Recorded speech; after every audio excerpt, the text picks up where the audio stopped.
Hola, fa 2 anys i mig Puigdemont li va dir això a Jordi Évole. Estamos hablando que hay gente que está intentando utilizar aparatos del Estado, como es el Tribunal de Cuentas. Lo del Tribunal de Cuentas vamos a luchar hasta el final. Las personas que están perseguidas de forma absolutamente aberrante por ese tribunal, que me gustaría que se publicaran los nombres de los que conforman ese tribunal para que se vieran los vínculos que están con los partidos políticos gobernantes en España. En aquest vídeo publicarem els noms que demanava Puigdemont, però anirem més enllà, perquè el que està passant al Tribunal de Cuentas és molt i molt greu. El Tribunal de Cuentas és el màxim òrgan de fiscalització dels diners públics i per això és qui ha investigat i posat multes de prop de 5 milions d'euros als organitzadors de la consulta del 9-N. Però atenció, ara el Tribunal de Cuentas està preparant la segona fase, el càstig pel referèndum de l'1 d'octubre. Molta gent no hi ha parat atenció, però la sentència contra el procés, just després de parlar dels anys de presó de cada un dels acusats, al punt 9 de la sentència, Marchena ens diu clarament: ara li toca seguir al Tribunal de Cuentas. Després dels anys de presó, venen les multes milionàries per l'1 d'octubre. Això vol dir que el judici contra el procés no ha acabat. Aquest titular és del 28 de gener de 2020. El Tribunal de Cuentas reclama a Puigdemont, Junqueras y otros 18 cargos 4,14 millones de euros por el 1 de octubre. Aquest altre titular és del 3 de febrer, només 3 dies abans de la reunió entre Torra i Sánchez a Barcelona. El Tribunal de Cuentas abre otro frente a los líderes del procés por los 35 millones de les embajadas. Queda clar que no hi ha cap taula de diàleg que aturi el Tribunal de Cuentas. Per això, en aquest vídeo direm els noms que demanava Puigdemont, però, a més, explicarem els mecanismes escandalosos d'aquesta institució. És imprescindible que veiem com funciona aquesta claveguera de l'Estat, que és el Tribunal de Cuentas. El Tribunal de Cuentas està format per 12 membres triats pel Congrés i pel Senat. Per ser elegits han de tenir l'aprovació de 3/5 parts de les cambres. Això vol dir que el PP i el PSOE s'han de posar d'acord amb els noms. I aquí tenim el primer problema. Els que en teoria tenen l'encàrrec de controlar què fan el PP i el PSOE amb els diners públics són persones de confiança del PP i del PSOE. Dit això, comencem posant els noms que demanava Puigdemont. Fins l'any 1982, el president del Tribunal de Cuentas era Servando Fernández, falangista i voluntari de la División Azul que va combatre al costat de Hitler a Rússia.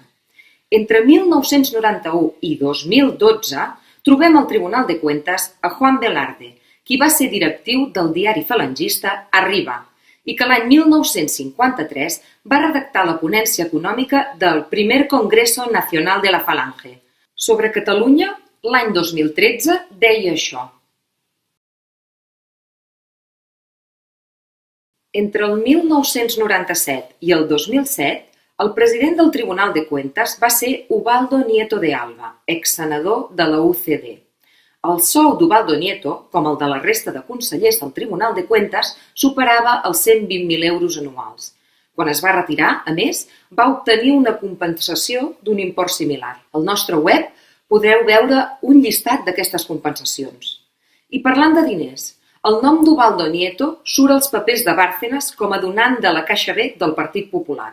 I parlant de Bárcenas, el Ministeri d'Hisenda va adjudicar, ha dit, el lloguer d'un edifici pel Tribunal de Cuentas per valor de 1,8 milions d'euros. El propietari de l'edifici era Juan Miguel Villar Mir, alt càrrec franquista i amo de l'empresa OHL, que també apareix als papers de Bárcenas com a donant de la Caixa B del Partit Popular. Altres noms coneguts del Tribunal de Cuentas són Manuel Aznar, germà de José María Aznar, o María José Molinuevo, esposa de Federico Trillo, exministre de Defensa d'Aznar. Una altra consellera molt activa del Tribunal de Cuentas és Margarita Mariscal de Gante, exministra de Justícia d'Aznar i filla de Jaime Mariscal de Gante, membre del Tribunal de Orden Público franquista i membre destacat de la policia encarregada de la repressió política als anys 50. Al nostre web trobareu els documents secrets de la Divisió d'Investigació Social que ho acrediten.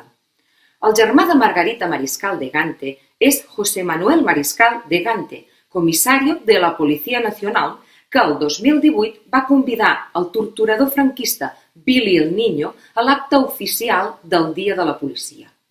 Més endavant explicarem com Margarita Mariscal de Gante, com a membre del Tribunal de Cuentas, va tapar un cas de corrupció flagrant, però de moment una dada.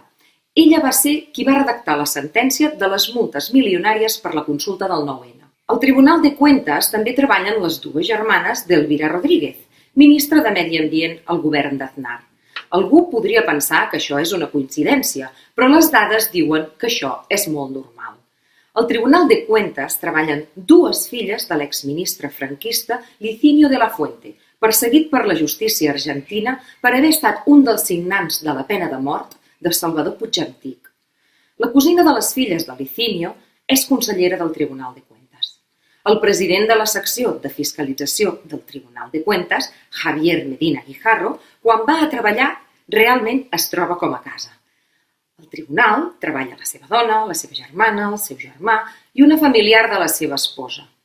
El president del comitè d'empresa del Tribunal de Cuentas, Alberto Otero Nieto, es pot trobar als passadissos del tribunal amb la seva germana, amb el seu germà, amb els seus dos cunyats o amb el seu cosí. Tots treballen al Tribunal de Cuentas. Aquests són només 3 exemples. L'any 2014 es va descobrir que els alts càrrecs del Tribunal de Cuentas havien col·locat a dit a més de 100 familiars. El 14% de la plantilla eren familiars endollats. Al nostre web podreu trobar tots els noms i les relacions familiars. Per cert, malgrat tots aquests endolls, el Tribunal de Cuentas té seriosos problemes informàtics. Segons un informe del subdirector jefe de l'Administració de l'Estado, només 5 dels 60 informàtics del Tribunal de Cuentas tenien coneixements d'informàtica. Una cosa que no hauria d'estranyar, si tenim en compte que els jefes del Tribunal de Cuentas van donar places d'informàtica a les seves secretàries per tal de fer-les fixes, malgrat no tinguessin els coneixements informàtics necessaris. Per cert, el 2013, el president del Tribunal de Cuentas, Ramon Álvarez de Miranda, va presentar al Congrés un informe on deia que a les universitats públiques sobraven professors. El que no va explicar Álvarez de Miranda és que ell havia endollat la seva concunyada i el nebot de la seva esposa al Tribunal de Cuentas. Però el que hem explicat fins ara no és el més greu. Mentre el Tribunal de Cuentas persegueix de forma implacable les despeses del 9N, i ara les de l'1 d'octubre, la reacció és molt diferent quan els seus companys de partit roben desenes de milions d'euros. Aquests que explicarem ara són només 2 casos dels molts casos que hi ha. Des de l'any 1989, Josep Piqué va ser president de l'empresa química Ercros, fins que l'any 1992 va fer fallida. És un cas escandalós on també trobem a Javier de la Rosa, protagonista del també escandalós cas Gran Tibidabo. La qüestió és que el govern de Felipe González va decidir rescatar l'empresa que dirigia Josep Piqué amb un crèdit públic de 51 milions d'euros. 4 anys més tard, el 1996, José María Aznar es converteix en president i nomena Josep Piqué ministre d'Indústria. Doncs bé, una de les primeres decisions de Piqué com a ministre va ser signar una resolució per perdonar el deute d'Ercros, l'empresa que ell havia dirigit. Aquesta resolució també la va signar Rodrigo Rato, que llavors era ministre d'Economia. Davant aquesta decisió que feia perdre a l'Estat 51 milions d'euros, el PSOE va posar una denúncia al Tribunal de Cuentas contra Piqué i Rato. El problema, però, és que el fiscal del Tribunal de Cuentas, en aquell moment, era Antonio de la Rosa, cosí de Javier de la Rosa i germà de Francisco Javier de la Rosa, qui estava casat amb la germana de Rodrigo Rato. D'aquesta manera, el Tribunal de Cuentas va decidir que no calia investigar el tema i els 51 milions d'euros públics d'Ercros es van perdre per sempre. Ara fem un cop d'ull a una història molt més recent. L'any 2013, l'alcaldessa de Madrid, Ana Botella, va decidir vendre 1.860 habitatges públics al fons voltor BlackRock. El preu de mercat dels immobles era de 151 milions d'euros, però Botella i el seu equip van fer una rebaixa de 22 milions d'euros. Quan va arribar el nou govern a l'Ajuntament de Madrid, es va posar una denúncia davant el Tribunal de Cuentas i aquesta vegada, sí, el Tribunal de Cuentas va condemnar Ana Botella i el seu equip a pagar una multa de 22 milions d'euros. Però Botella va posar un recurs davant el Tribunal de Cuentas. La revisió del cas va caure en mans de Margarita Mariscal de Gante, qui va decidir absoldre Ana Botella, amb la qual cosa els 22 milions d'euros també es van perdre per sempre més. Aquests són només 2 casos. Hi ha molts altres casos com aquests on els membres del Tribunal de Cuentas nomenats per partits salven i tapen la corrupció dels membres dels partits. Curiosament, però, la persecució contra el 9-N i la que començarà ara contra l'1 d'octubre és implacable. O potser no és tan curiós que un Tribunal de Cuentas tan estretament relacionat amb el règim postfranquista estigui més preocupat per unes urnes que per la corrupció.